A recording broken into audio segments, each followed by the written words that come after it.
There's a lot of you out there. I'm the emotional one. Most of you know that.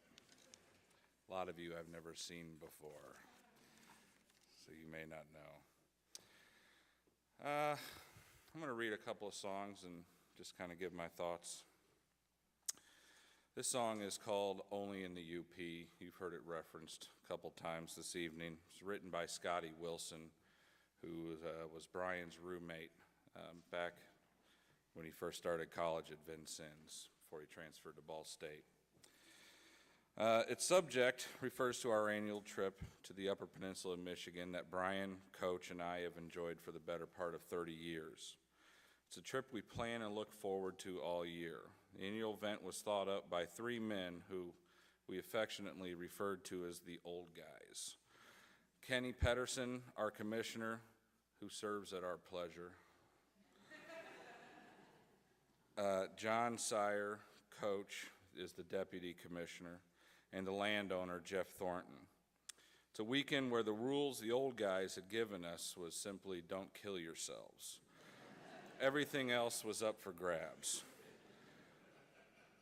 It has allowed 30-some-odd men from all over the country to spend time together fishing, hunting, shooting skeet, playing cards, playing music, laughing, telling lies, and maybe, just maybe, have a cocktail together.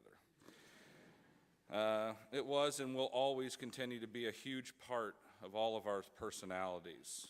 Dad, Jeff, Kenny, Little John, Big Chris, Albert, Lennon, Rob, Packy, Darren, Scotty, Mark, Brian Pedersen, Joey, Shevitz, and the countless others who've made the trip but couldn't manage to make it every year. Thank you for all of the memories of the past, and thanks in advance for all the memories we will build in the future. Only in the UP by Scotty Wilson. After a long drive, listening to all the Seyer jive, we open a beer with a smile and say, welcome to the UP. Telling stories all night long, mucking it up from dusk till dawn, hearing your favorite song, only in the UP. Fishing all day with your friends, hoping that it never ends, with a long boat ride home, only in the UP. Shooting pigeons out of the sky, shoot a real one, give it a try. All the old guys have the eye, only in the UP. Listening to the call of the loon, watching the eagle swoop for food, fishing in Scotty's hole, only in the UP. Taking a trip to see the light, like a drive-in on a Saturday night. There's always Yoopers there, you know, only in the UP. Taking a journey down the stream, lots of humor it will bring. You know who's gonna swim, only in the UP. It's such a long drive home, reflecting on what we know as we plan for next year's trip back to the UP. So we wait another year, a couple more pounds, a few more beers, and we will be back home. Back to the UP.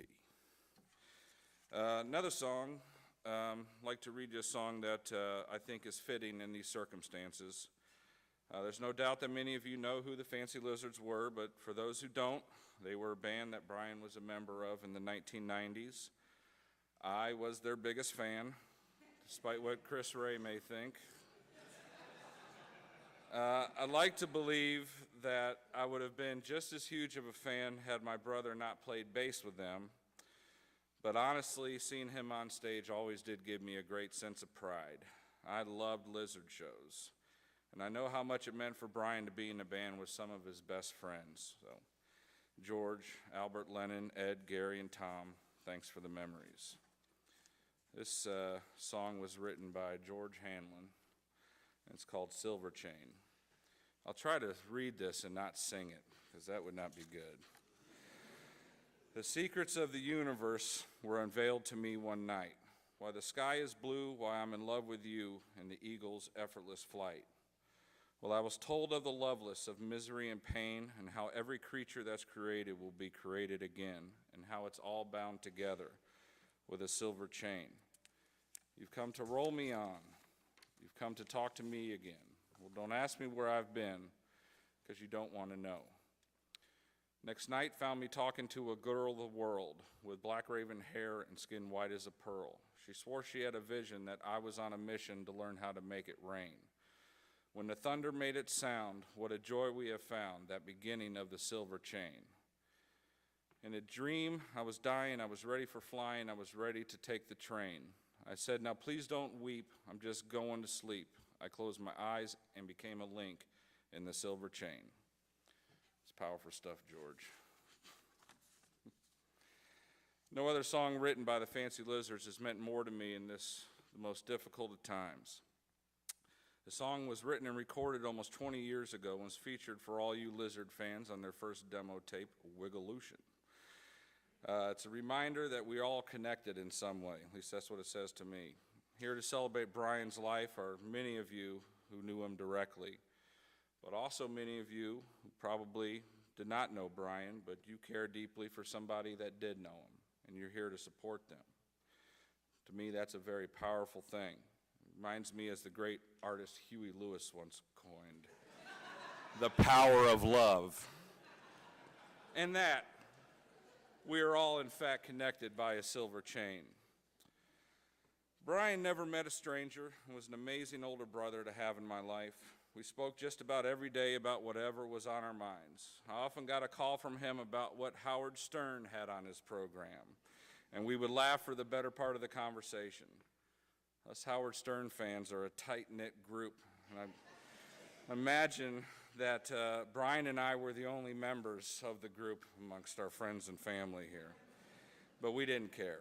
I remember a conversation I had with him where he told me Kelly had approached him to ask his opinion about something that was on making national news, and Brian's response was, I don't know how I feel about that yet. I need to listen to Howard before I can make a sound judgment. I can respect that. And I know my buddy George Falk can understand that too, my colleague at National Gypsum. You need to step up, George. I got nobody else to talk to about Howard about. All right. So in addition to the lighthearted conversations about Howard, we also had countless deeply personal and meaningful discussions. One conversation that'll stick with me for the rest of my life was on the morning he was hit. It was around 10 o'clock in the morning of the accident. He called just to tell me that he came out of the Thornton's gas station and saw the fattest cop he'd ever seen devouring a box of donuts while leaning up against the counter talking to the cashier. It's a true story. We had a great laugh over that, and then our conversation quickly turned to an event that has emotionally crippled all of us who live within this community. It's a topic that many of us find very difficult to discuss and would rather that this mess would simply go away. Of course, I'm referring to the tragedy that is the state of our Indianapolis Colts. I remember bringing up the idea to Brian during this conversation that perhaps we should, quote, suck for luck this year, to which he said, whoa, don't ever say that to Albert. He hates that. He drives him nuts. So we discussed whether we should trade the franchise, Peyton Manning, start hoarding draft picks like our nemesis, the New England Patriots, have done so successful over the years. And quickly, both of us agreed that would be disastrous and very difficult to discuss, but we understood that as Colts Nation, everything's got to be on the table when trying to figure out how to dig ourselves out of this living hell. So that was our conversation that horrible day on October 20th. But in all seriousness, nothing was off the table in our thousands of discussions. We often talked about Mom and Dad, who our friends always considered to be the coolest parents in the world. No offense to the rest of you parents out there. But they are truly one of a kind. Brian and I had an upbringing that was packed full of love, empathy, compassion, and an unrelenting support in whatever we chose to do. We never really could figure out how they were able to make that happen, considering my father, who we, in case you didn't know, we like to call Coach, was trying to enlist in the Vietnam War in the 1960s, while at the same time Mom was marching against it.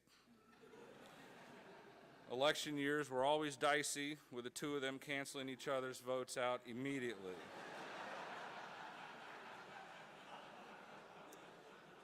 But one thing they always agreed on was family. And compassion to your common man. And I believe these are traits to live by, and I think Brian and I got the message. We would also like to discuss our incredible network of friends, which we did often. We've always felt very fortunate to have such an amazing support group. This is certainly an eclectic group we've built the last 20 years, isn't it? In this group, we have musicians, lawyers, salesmen, professionals in the medical field, scientists, professors, IT professionals, corporate buyers, corporate managers, farmers, spiritual leaders. It's truly a special group that Brian loved with all his heart, and so do I. We've always leaned on each other, and I think with this tragedy, it'll only bring us closer. As many of you know, myself, Shannon, Kelly, and Mom and Dad started to post updates on Facebook on Brian's condition right from the beginning. We knew it would be the quickest way to reach out to our quite large extended family and friends who loved Brian and knew that they would want to know what was happening. What was surprising to us, however, was the sheer number of people who sent amazingly beautiful and powerful prayers and well wishes. And believe me when I tell you, we did draw incredible strength from all those well wishes. I told someone, I don't remember who it was, that it appears we poked the family hive with a stick and they're coming out of the woodwork. The line that separates our friends from family is not a bold one. It's definitely a gray area. Thank you all for coming. I love you, Brian, and